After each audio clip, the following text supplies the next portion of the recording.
Welcome back to another episode of the Business Hour. On this episode, I'm going to talk about something that I've touched on before, but I really need to go into it. So, I'm going to talk about identifying your target market and really understanding your customer. The reason, what's prompted this is earlier this week, I had a discussion with a peer who is doing some social media marketing for a company, and this business is 4 months old, and he continued to tell me that because it's only 4 months old, they don't have a defined target market. I was going to pull whatever little hair I have on my head left out when he said this. Like, he was arguing the point that they don't have a target market. Now, I want to be crystal clear when I say this. If you're marketing and you don't know what your target market is, you are wasting your money. You are spraying and praying. If you're going to be advertising, you need to define your target market very specifically. That's age, gender, demographic, where they live, what they look like, what their interests are. That's the only way that you're going to be able to target people, especially when you're targeting them online. I'll give you an example. A restaurant doesn't just target people that eat food. If I asked you who your target market was and you run a restaurant and you say anyone that eats, I know straight away that you have no idea how to market your business. And it's not a bad thing, it just means that you need to work on it. I'll give you an example why I'm saying this. So if you're a high-end restaurant, are teenagers part of your target market? Because they eat. So are they part of your target market? Uni students, if you're a high-end restaurant, where when I say high-end, maybe a meal costs you $70, $80. So two people, say $150 to $180, $200 including drinks. Are uni students part of that target market?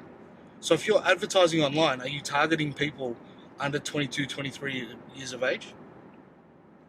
They're the types of things that end up costing businesses thousands and thousands of dollars. So identifying your target market is extremely important. Now, how do you identify your target market? Well, one, it's the product or service that you sell. So you should have a fairly good indication of who you're going after with it.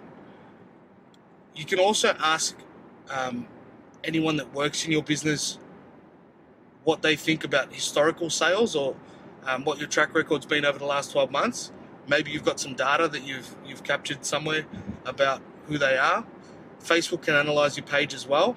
You can go through and see who's liking your posts on social media and get a pretty good idea about who they are, what they like, and what their interests are.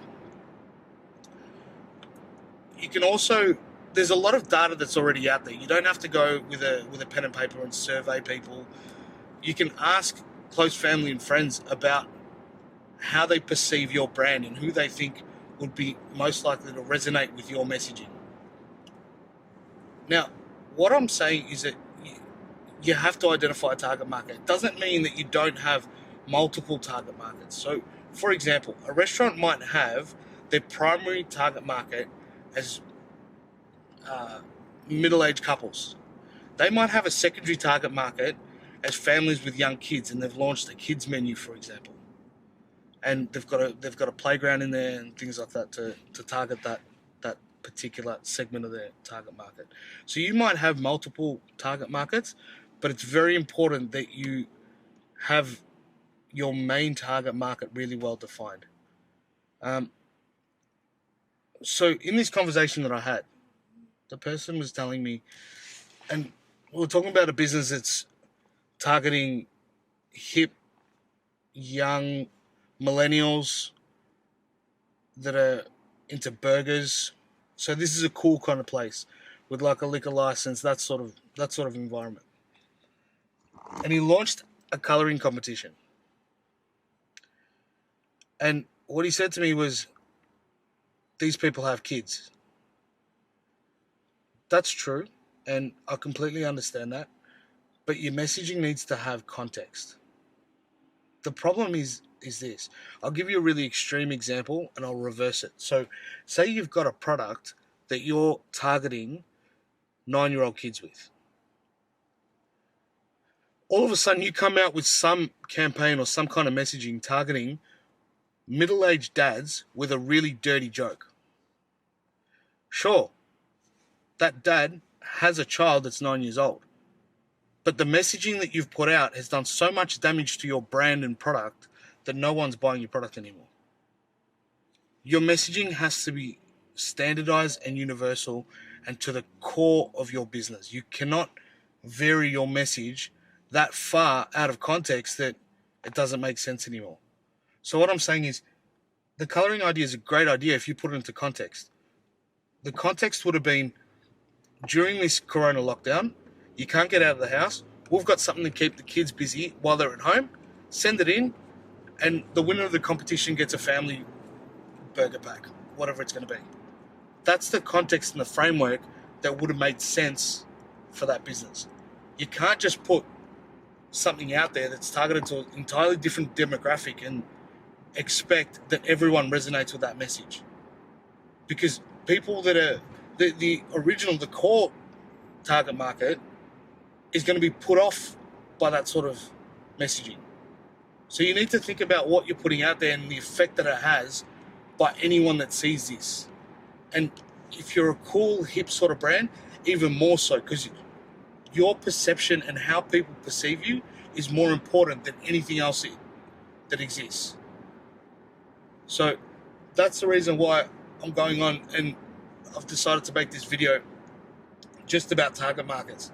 It's imperative that you work this out. If you're struggling, drop us a line. I'm happy to help you out to drill down into your business and work out your different demographics and different target markets. And the other thing I want to add is that your target market can change as well. I'm talking to a friend of mine now who's looking at buying a business. It's a business where they cut things out of metal. Now, his core target market are going to be sign writers and people that make signs. He's also got plans to utilize the offcuts to make personalized name badges and things like that. Now, if that market grows exponentially, which is a much more profitable market because he's dealing with retail instead of B2B, which is a lower profit margin, he may choose to focus on that target market. So his target market actually changes. It's a more profitable customer. Not only that, it eases his cash flow because he's dealing with customers who pay up front instead of 30-day terms.